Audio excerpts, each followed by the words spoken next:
Good afternoon. Tayo po ay magsusundo ng ating live-in partner pauwi galing sa trabaho. 2:30 pa lang. At ang kanilang retira ay ano bang sa Tagalog yung ano? Yung retira basta. Yung off ng work niya ay alas 5. Ano ba yan? Putik, ba't hindi ko alam yung Tagalog? Retira. Hindi naman pwedeng labasan. Animal. Para yan lang, nakalimutan ko tong Tagalog niya. Basta yun, nagbenta daw ng wagwag.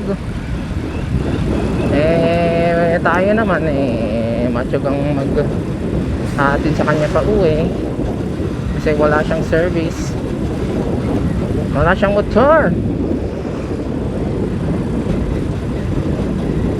Gusto niya magka-motor pero natatakot ako. Kaya pinag-iipunan muna namin yung second hand niyang motor. Ano sa tingin niyo mga paps? Bibili ba tayo ng second hand o brand new na lang? Magtulugan tayo. Kasi naku, wala na naman tayong gas. Ubos na naman ng gas. Kailangan na magpakarga kagad.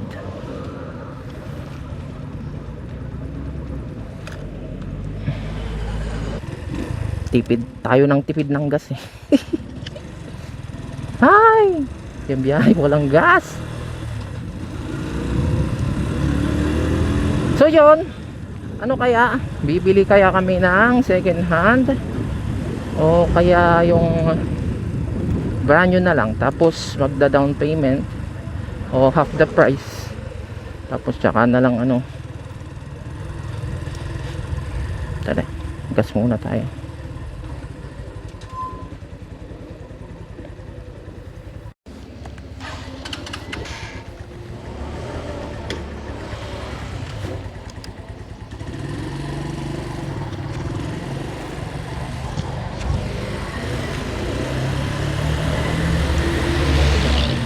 Yun.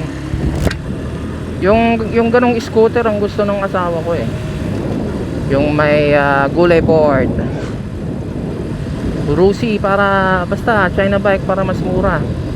Nasa 50 pa brand new, 'di ba? 50 pataas. Pero hindi tataas hanggang 60. Na yung ano kasi sinubukan ko nang bumili ng motor para sa kanya na dalawang second hand. Nasira yung isa, bumili na naman, sira na naman. Parehas na ano, di bali naman rakal yun eh. Tagal-tagal na, kaya nasira kaagad. Kumbaga yung isa binili namin ng ano 4.5 yata. Tapos yung pangalawa binili namin ng 7 plus 7.2 yata. Pero gumastos ako doon hanggang 12. Kumbaga lahat 12. Pero nasira pa rin. Although pwede pa naman siyang madaling i-repair, pero tinatamad ako. Kumbaga wala na akong tiwala sa ano, binibili sa individual na second hand.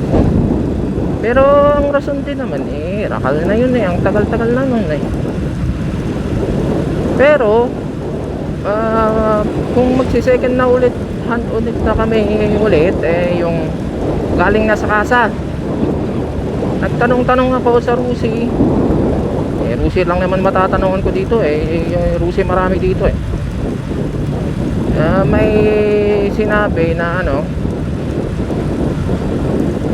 tanong ako dun dito sa bayan na pupuntahan ko, sabi 25,000 cash. Good running condition na yata yun. Good running condition na kasi yung bumili rin naman sa kasa na ano 27. Good running condition na. Tapos nung nagtanong ako sa Rusi dito sa amin, sa bayan namin dito sa Pugo, merong 12K.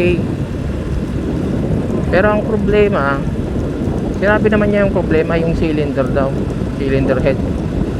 Baga hindi lang piston, papalitan mo yan ng buo, gagastos ka siguro ng 2K, 3K hanggang 5K siguro. Hindi naman siguro abot ng 5K kasi 110cc lang yan eh. Pero sa tingin niyo mga paps, honest kaya magsabi ng sira ang mga kasa?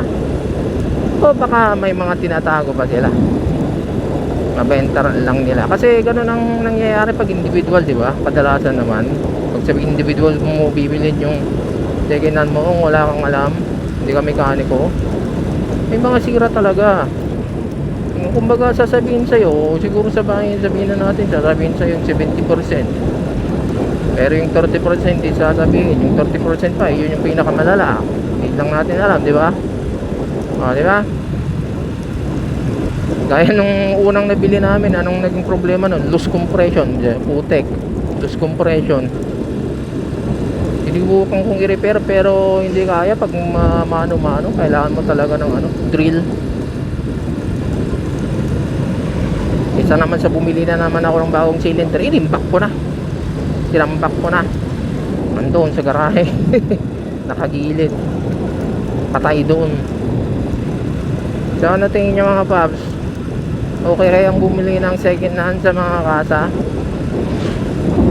O kung sa individual ulit, ano dapat ang titignan sa mga may gulay board na 110cc, 125cc?